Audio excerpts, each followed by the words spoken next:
Boa noite, meus amados irmãos, graça e paz.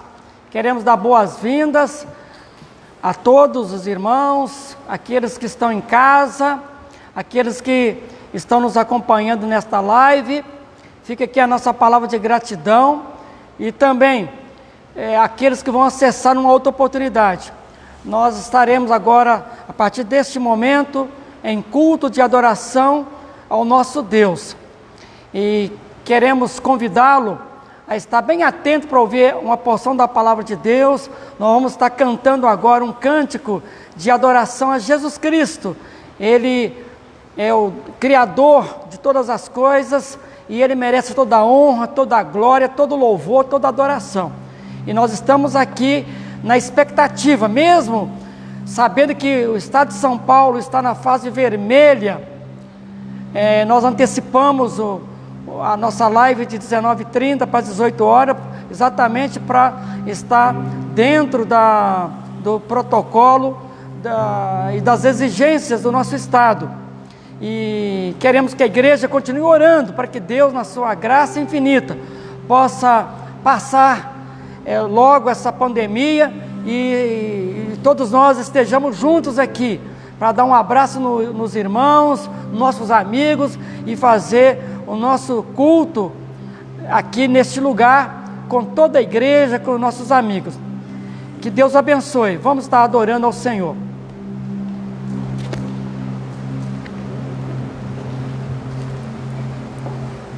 Glória a Deus. O que nós vamos falar agora é exatamente isso. Vamos adorar a Deus. Que Ele seja glorificado nas nossas vidas, através das nossas vidas, e Ele receba a nossa adoração, porque ela é fruto de corações agradecidos. Amém?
Meus amados, nós vamos ler uma porção da palavra de Deus, e o tema da mensagem desta noite é a luta pelo poder.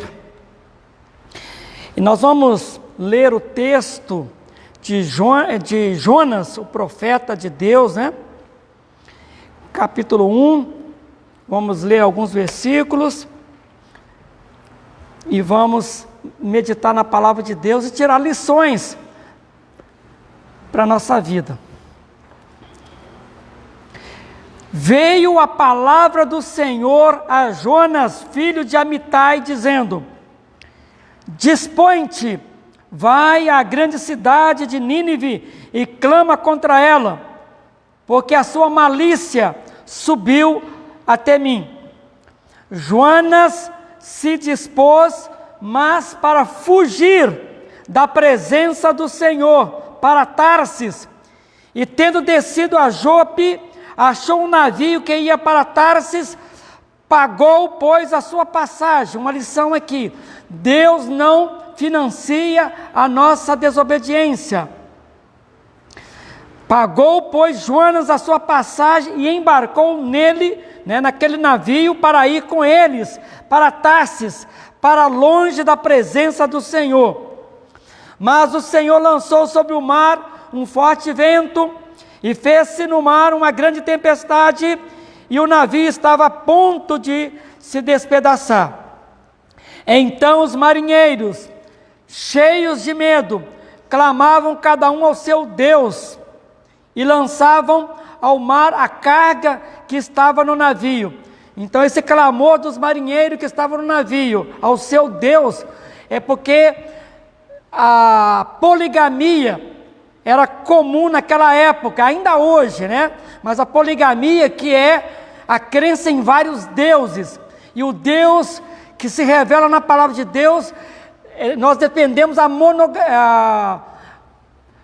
o monoteísmo, que é a crença em um único Deus que se revelou em 3 pessoas. Mas naquela época, e ainda hoje, persiste o politeísmo. E lançava ao mar a carga que estava no navio para o aliviário do peso dela.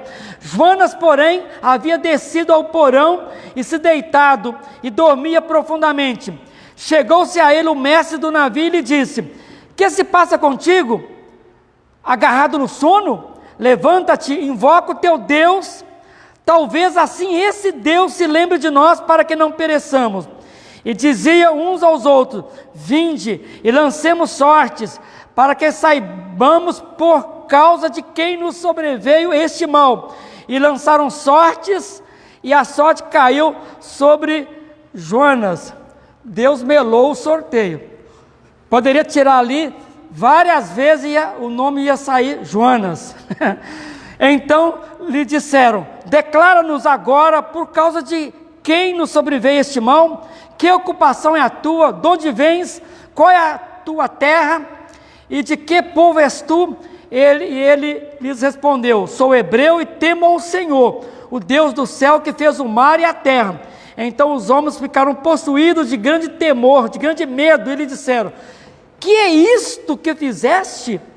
Pois sabiam os homens que ele fugia da presença do Senhor, porque ele o havia declarado. E o finalzinho, a partir do versículo 15: E levantaram a Jonas e o lançaram ao mar, e cessou o mar da sua fúria.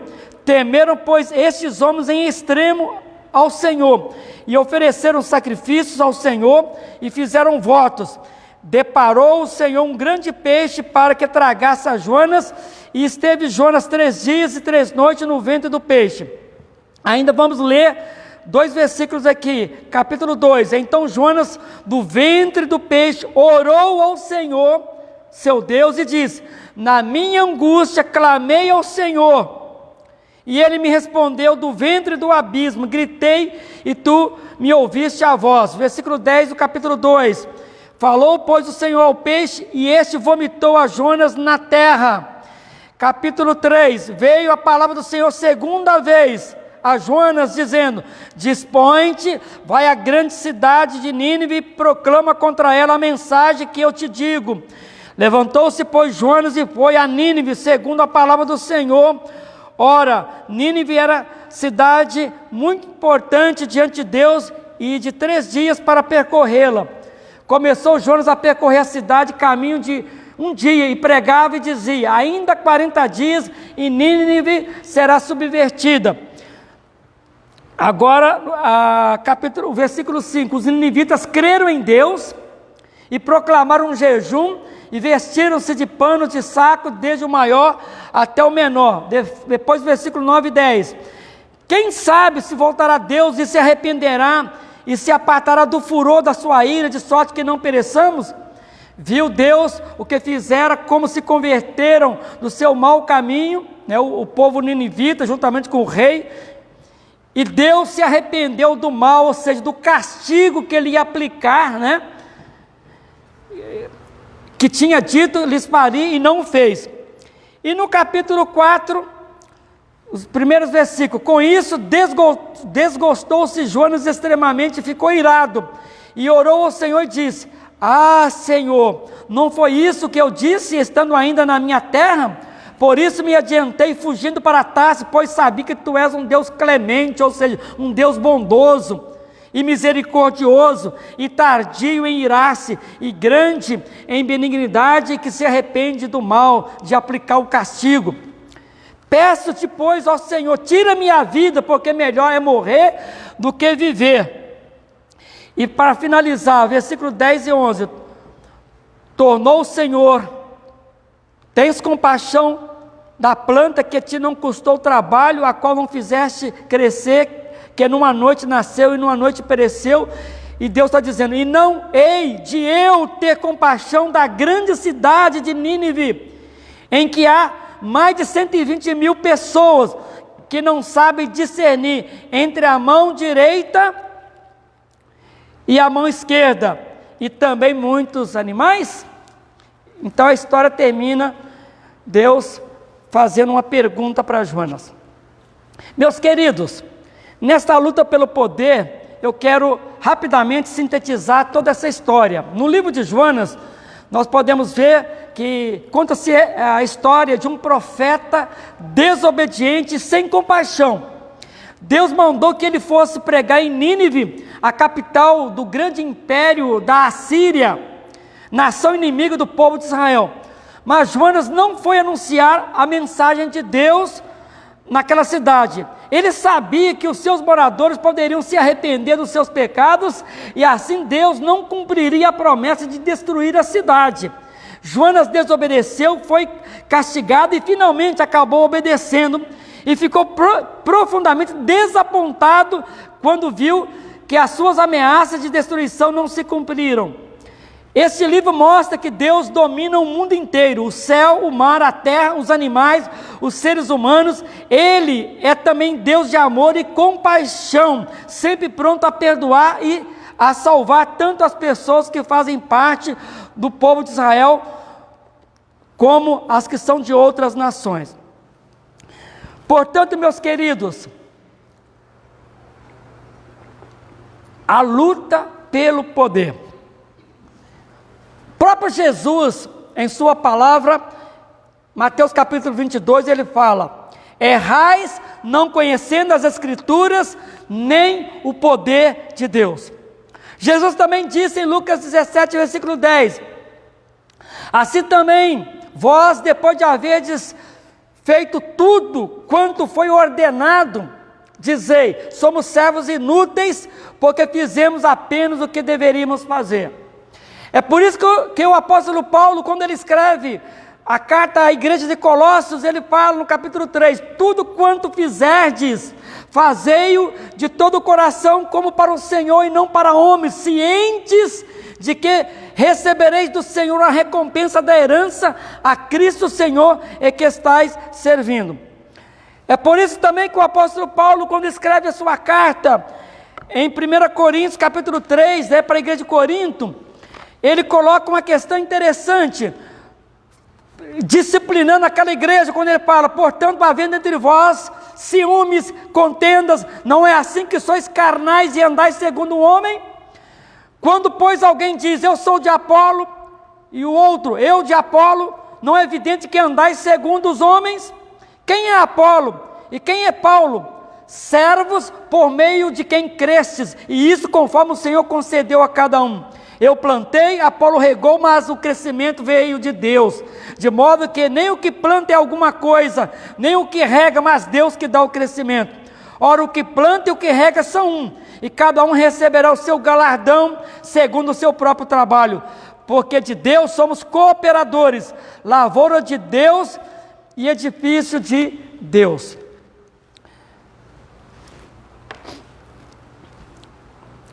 Nesta luta pelo poder que Paulo menciona dentro da igreja de Corinto, 3 grupos surgiram ali, e usando o nome do apóstolo Paulo, o nome de um obreiro chamado Apolo e do apóstolo Pedro, para causar divisão na igreja.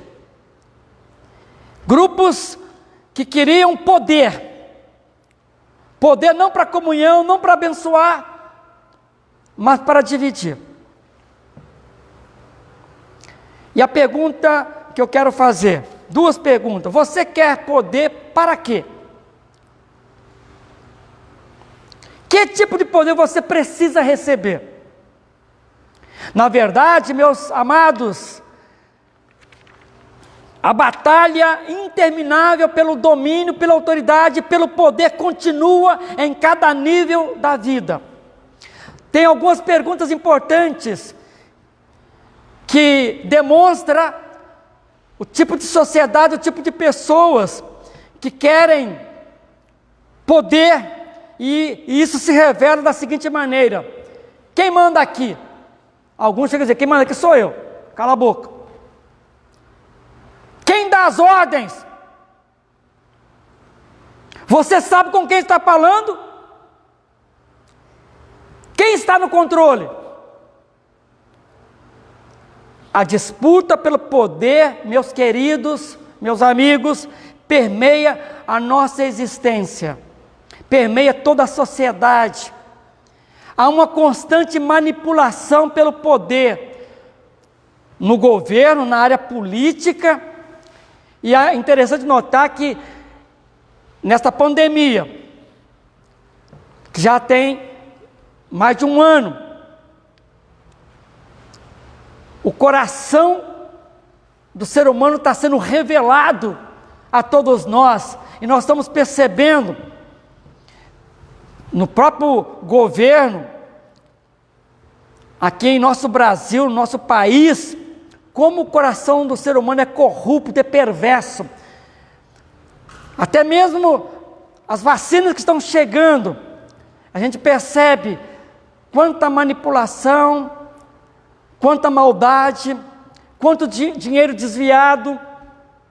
Essa luta constante, poder judiciário, poder executivo, poder legislativo, uma luta terrível. Já estão pensando em 2022, e a população tem sofrido por causa da politicagem, por causa do coração perverso, corrupto, pessoas que querem poder não para abençoar, não para servir, mas para prejudicar as pessoas, para dominá-las e escravizá-las. Há uma constante manipulação pelo poder também nas empresas, que manobram para conseguir vantagem sobre os competidores na luta pelo primeiro lugar. As pessoas lutam por posições, uma posição mais elevada e mais reconhecimento, passando por cima uma das outras, como degraus de uma escada que as levem ao topo. Nós vemos também essa luta pelo poder no meio das famílias, e as famílias não estão isentas dessa luta pelo poder. Maridos e esposa competem pelo controle um do outro, de maneira sutis e aberta. Isso a gente vê claramente, muitos divórcios, muitas separações, é por causa dessa luta pelo poder. A vida, meus queridos, é uma luta pelo poder, mas a maior luta de todas ela é descrita pelo apóstolo Paulo em Romanos capítulo 8, versículos 7 e 9. Porquanto a inclinação da carne, ou seja, da carnalidade, é inimizade contra Deus, pois não é sujeita à lei de Deus, nem em verdade o pode ser. Versículo 8. Portanto, os que estão na carne, na carnalidade, praticando o pecado, não podem agradar a Deus.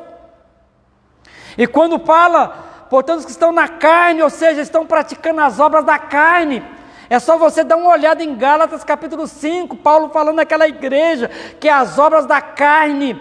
E quando ele fala sobre obras da carne, ele está falando de tipos de pecados: ciúmes, invejas, mentira, idolatria, feitiçaria, adultérios, prostituição, lascívia, pornografias e coisas semelhantes a estas, acerca das quais vos declaro que os que praticam tais coisas não herdarão o reino dos céus. Portanto, os que estão na carne, na carnalidade, praticando as obras da carne, não estão agradando a Deus. Vós, porém, não estáis da carne, mas no Espírito, se é que o Espírito de Deus habita em vós. Mas se alguém não tem o Espírito de Deus, o Espírito Santo morando no seu coração, esse tal não é dele. Porque a Bíblia nos fala que é o Espírito Santo que nos convence do pecado, da justiça e do juízo. E para quem já teve um encontro com Cristo, foi convencido pelo Espírito Santo, pertence a Deus, é filho amado de Deus, é filha amada de Deus, pertence à família de Deus. Por isso que fala no versículo 16 do capítulo 8 de Romanos, o mesmo Espírito, ou seja, o Espírito Santo, testifica, testemunha com o nosso espírito, com o nosso coração, que somos filhos de Deus. Portanto, meus amados, meus queridos, com o poder que recebemos da palavra de Deus, temos condições para fazermos a vontade de Deus. Nós bem sabemos, quem é cristão sabe, que a vontade de Deus, ela é boa, ela é perfeita e ela é agradável. Nós temos todas as condições para fazermos a vontade de Deus e não a vontade da carne, que é pecar. Porque Romanos capítulo 6, 14 fala, porque o pecado não terá domínio sobre vós, pois não estáis debaixo da lei, mas debaixo da graça. É por isso que o rei Davi chega a dizer, naquela intimidade que ele tinha com Deus, com a palavra de Deus, ele chega a dizer: guardei as tuas palavras no meu coração, para eu não pecar contra ti. É essa consciência que o cristão, que um filho de Deus, que uma filha de Deus tem. Quando ele teve esse encontro com Jesus, ele sabe que ele tem um tipo de poder, ele tem todo o poder para vencer qualquer tipo de pecado. Deus sabe o que é melhor, mas muitas vezes achamos que sabemos o que é melhor e colocamos em dúvida a direção de Deus em nossas vidas e perdemos a sua bênção ou as suas bênçãos numa batalha de vontades. É por isso que na oração do Pai Nosso, Jesus nos ensinou que nós devemos orar para que seja feita a tua vontade, assim como ela é feita no céu, ela deve ser feita na terra. A luta pelo poder está em nossos corações. É por isso que Paulo chega a dizer: eu já estou crucificado com Cristo e vivo não mais eu, mas Cristo vive em mim. Eu abri mão da minha vontade, de fazer o meu querer. Paulo chega a dizer isso. Eu me sacrifico, eu luto, eu batalho para fazer a vontade de Deus. Quero fazer-lhes algumas perguntas nessa batalha de vontades. Você está disposto a perdoar aquelas pessoas das quais você fala assim: eu posso perdoar fulano, mas aquela pessoa lá, ela está engasgada aqui na minha garganta, essa eu não perdoo.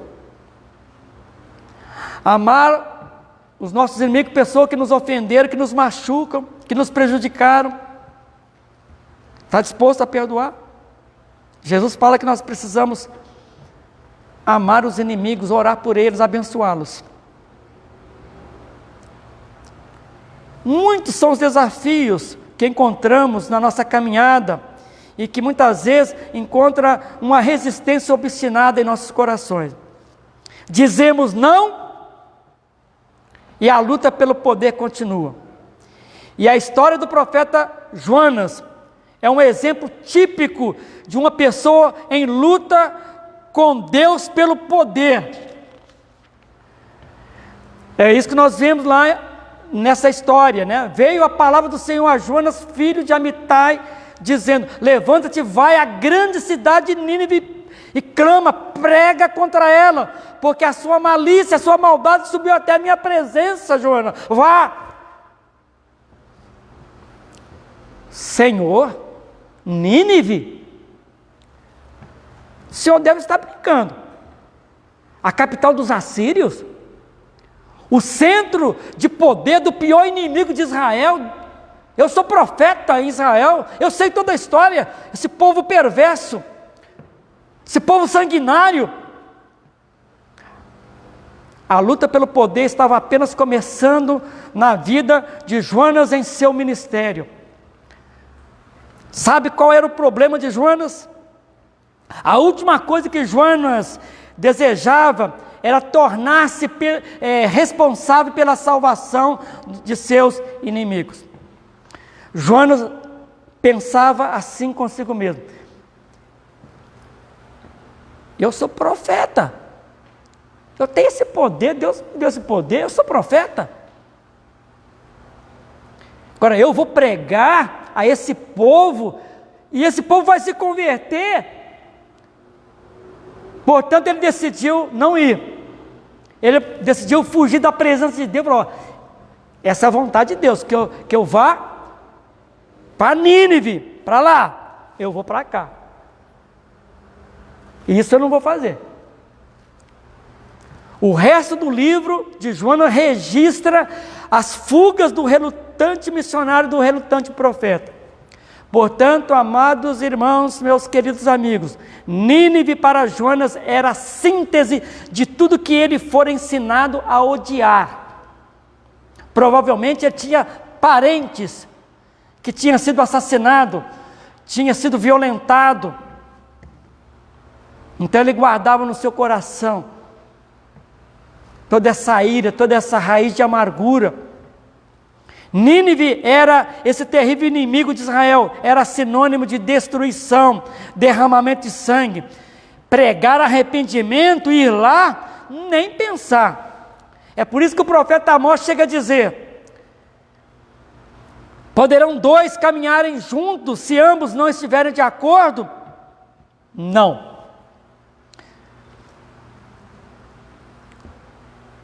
Como você vai andar na presença de Deus? É a pergunta que eu quero fazer. Se você não quer abrir mão de algumas coisas que são fundamentais para uma pessoa que decidiu seguir a Deus. Como que uma pessoa pode andar na presença de Deus hoje, se ele não quer abrir mão das obras da carne, de praticar alguns tipos de pecados que ele pratica e não abre mão? Se você não quer fazer a vontade de Deus, você não concorda com a vontade de Deus em algumas questões da sua vida, e por isso você não faz. Muitos acham que é possível viver uma vida cristã em banho-maria, sem compromisso com Jesus e seu reino e sua igreja, e nós sabemos que a igreja, ou seja, cada igreja que tem compromisso com a palavra, que tem compromisso com os valores do reino de Deus, é uma agência do reino de Deus. E tem muitas pessoas que acham que é possível viver uma vida cristã em banho-maria. É como está registrado em Apocalipse capítulo 3, a partir do versículo 15. Quero ler rapidamente.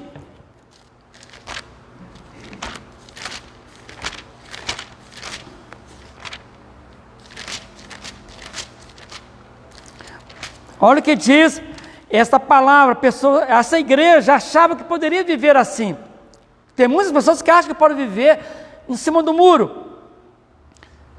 Ao anjo da igreja em Laodiceia escreve: essas coisas diz o Amém, a testemunha fiel e verdadeira, o princípio da criação de Deus. Conheço, Deus está dizendo, eu conheço as tuas obras, que nem és frio nem quente, quem dera fosses frio ou quente. Assim porque és morno e nem és quente nem frio, estou a ponto de vomitar-te da minha boca. Pois dizes, estou rico e abastado e não preciso de coisa alguma, e nem sabes que tu és infeliz, sim, miserável, pobre, cego e nu. Aconselho-te que de mim compres ouro refinado pelo fogo, para te enriqueceres, vestiduras brancas, para te vestires, a fim de que não seja manifesta a vergonha da tua nudez, e colírio para ungires os teus olhos, a fim de que vejas. Eu repreendo e disciplino a quantos amo. Sê, pois, zeloso e arrepende-te. Eis que estou à porta e bato. Se alguém ouvir a minha voz e abrir a porta, entrarei em sua casa e me alegrarei com ele e ele comigo. Portanto, esta igreja de Laodiceia achava que poderia viver uma vida em cima do muro, na mornidão, nem quente e nem frio. Morna, né?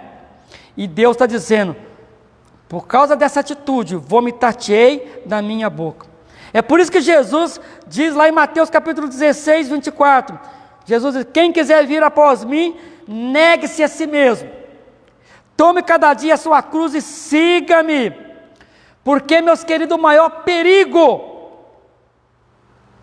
que o ser humano corre é não fazer a vontade de Deus.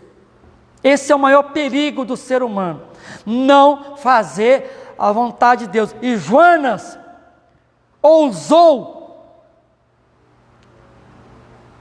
questionar a vontade de Deus,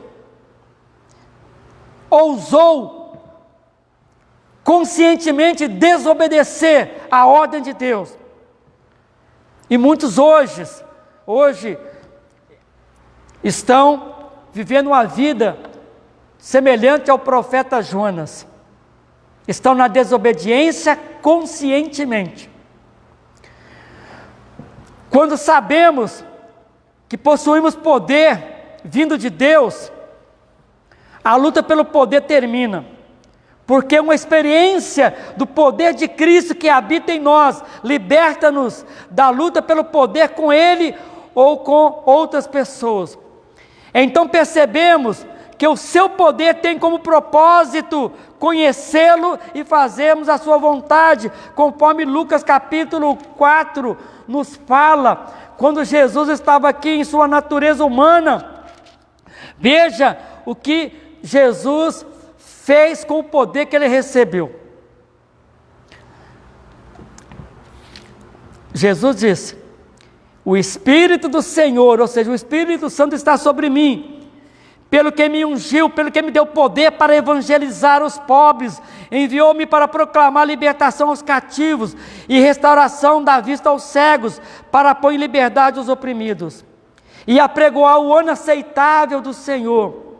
Tendo fechado o livro, devolveu ao assistente, sentou-se, e todos na sinagoga tinham os olhos nele. E Jesus disse, hoje se cumpriu esta palavra aqui em vossos corações. Então Jesus, em sua natureza humana,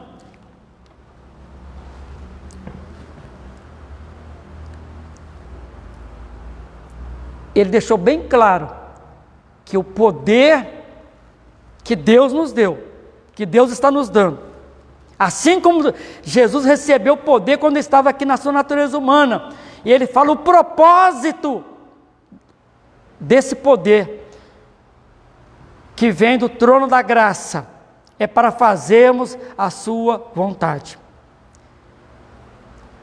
E aí, as nossas lutas se convertem numa paz sublime.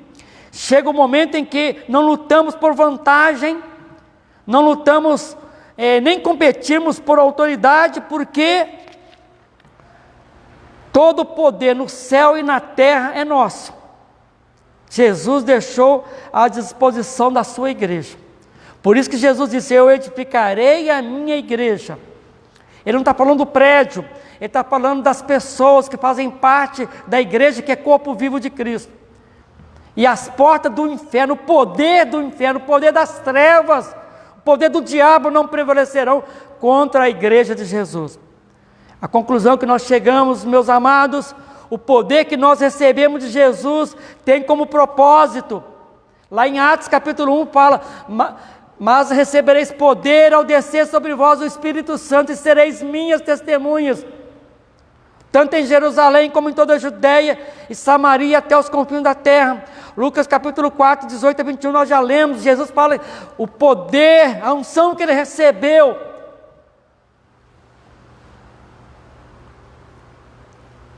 Tem como propósito, o poder que eu recebi, que você recebeu como filho e filha de Deus, que é o nosso Pai Celestial. Tem como propósito, primeiro, glorificar a Deus, aproveitando as oportunidades para abençoar as pessoas, tanto as pessoas que estão na nossa Jerusalém, que é Ribeirão Preto. Você tem usado esse poder para testemunhar para as pessoas aqui em Ribeirão Preto, para abençoar a nossa cidade.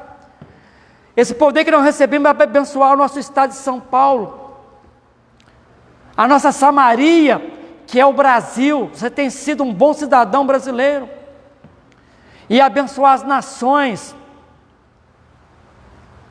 Esse poder que nós recebemos de Jesus tem como propósito fazer a vontade de Deus. Esse poder que nós recebemos para fazer a vontade de Deus, não é fazer que nem Jonas fez. Ele era para ser um profeta de Deus, para obedecer a Deus, mas ele foi um profeta desobediente, e por isso recebeu de Deus as repreensões. Tantas coisas aconteceram, nós não sabemos totalmente o final do que aconteceu com Jonas, mas se você ler toda a história, conforme nós lemos aqui, você vai ver que naquele percurso ele prejudicou muitas pessoas. Deus precisou de levantar um grande peixe para tragá-lo, e Deus fez cumprir a sua palavra, o seu poder, fazendo com que ele, que tinha fugido para Tarsis, Deus pega um grande peixe e faz com que esse peixe o engula e o leve para Nínive.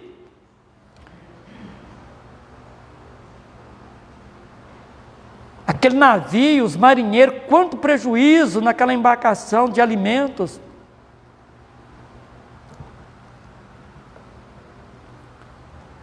O poder que nós recebemos de Jesus é para fazer a vontade de Deus, é para realizar a obra de Deus. Jonas tinha a missão de realizar a obra de Deus, mas ele falou assim: olha, Deus é um Deus clemente, é bondoso, é um Deus misericordioso. Vai que eu vou pregar lá, esse povo vai se arrepender, Deus vai perdoar. Não, aquele povo, o que ele queria é que se cumprisse aquela primeira palavra de Deus, que a cidade seria subvertida, ia ser totalmente destruída em 40 dias. E ele ficou imaginando: não, eu conheço Deus, esse povo vai acabar, eu prego uma palavra, esse povo se arrepende, e aí Deus vai perdoar, e o castigo não vai vir. Esse povo tem que se lascar, tem que se arrebentar todinho. Eu não quero ser responsável pela salvação desse povo.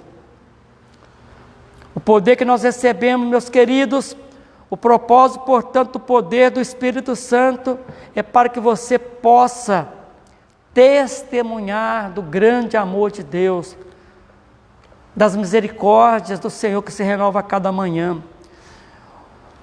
O propósito do poder que nós recebemos é para abençoar as pessoas, é para libertá-las de suas paixões, dos seus vícios, dos seus pecados.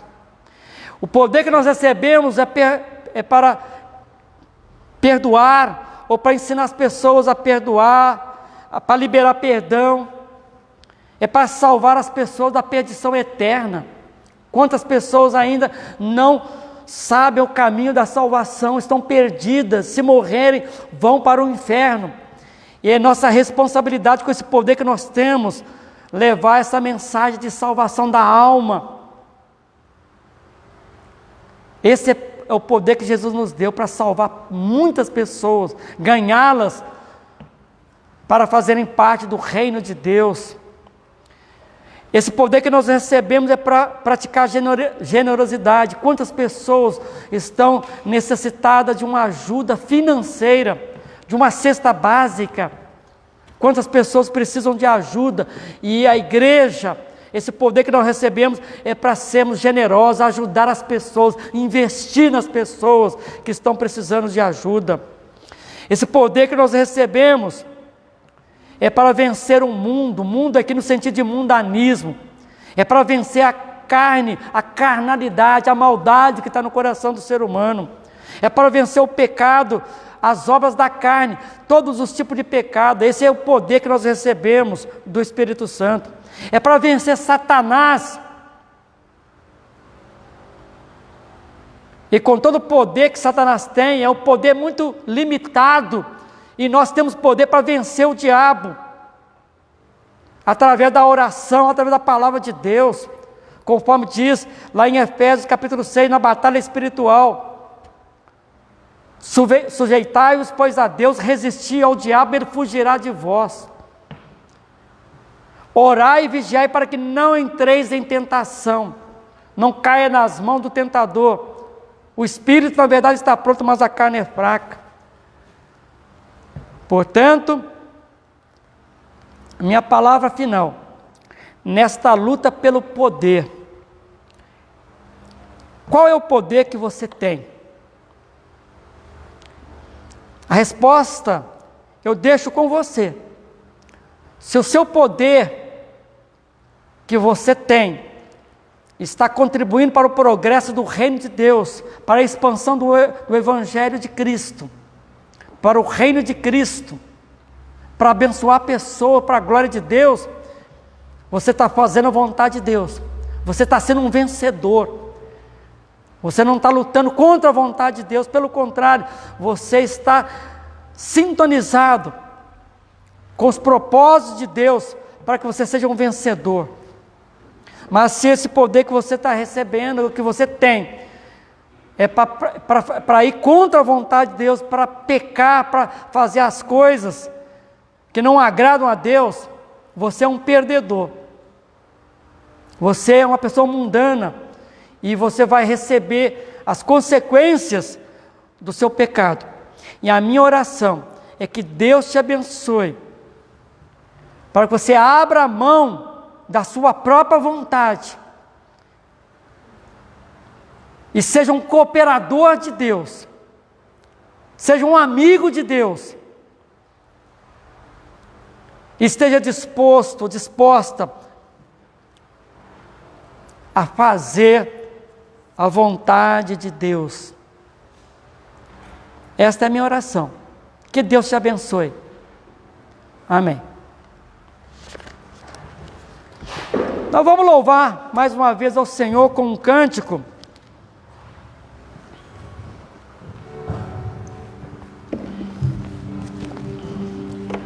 Glória a Deus por essa palavra. Nós servimos ao Deus que está acima dos céus, da terra.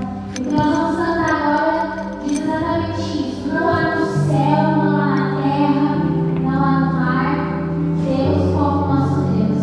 Ele é soberano e ele é supremo.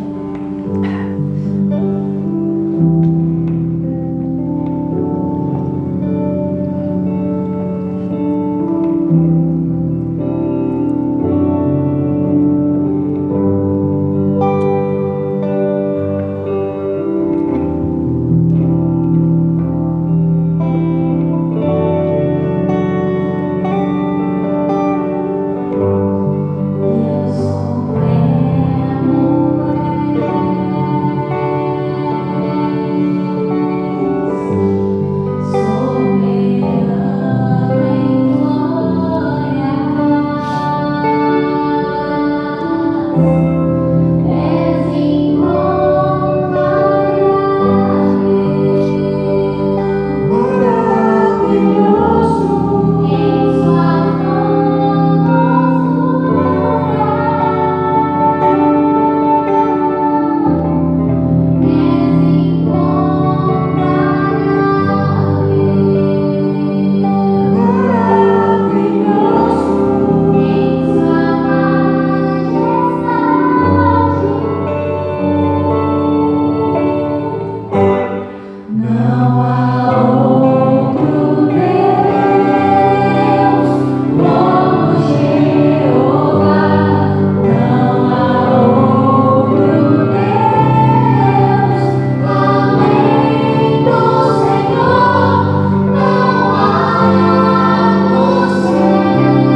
Meus queridos, antes de nós fazermos a última oração deste culto, queremos dar boas notícias. Nós estamos na campanha, no mês de março, de oração, com o título Aleluia, né? Louvado seja o nosso Deus. É uma oportunidade para os irmãos dar testemunhos daquilo que Deus já fez e está fazendo. Nós temos a oportunidade de adorar o Senhor compartilhando, conforme o Salmo 103 nos fala, que nós devemos bendizer ao Senhor pelas bênçãos que Ele tem derramado sobre nós e não esquecer dos seus benefícios.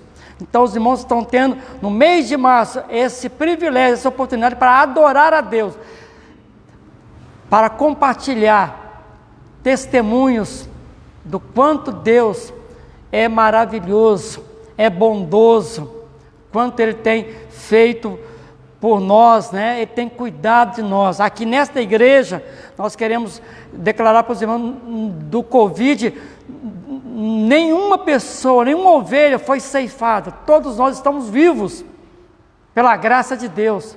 Não é mérito, é graça de Deus. E tem muitas pessoas aqui que é grupo de risco, mas Deus tem preservado a vida. Inclusive queremos incluir aqui a nossa gratidão a Deus pela vida da nossa irmã Benê, que tem quase 90 anos. Ela sofreu um AVC, foi internada, ficou na UTI, fez a cirurgia, mas graças a Deus, Deus tem preservado a vida dela para ela estar mais um tempo conosco.